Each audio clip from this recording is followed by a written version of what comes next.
கந்தனிடம் செல்லுங்கள், என்ன வேண்டும் சொல்லுங்கள். கந்தனிடம் செல்லுங்கள், என்ன வேண்டும் சொல்லுங்கள். வந்தவினை தீந்துவிடும் மற்றவற்றை தள்ளுங்கள், வந்தவினை தீந்துவிடும் மற்றவற்றை தள்ளுங்கள். கந்தன் காலடியை வணங்கினால் கடவுள்கள் யாவரையும் வணங்குதல் போலே கந்தன் கந்தன் கந்தன் காலடியை வணங்குங்கள்.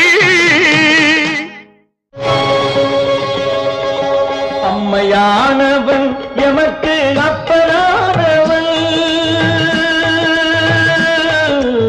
அம்மையானவன் எமக்கு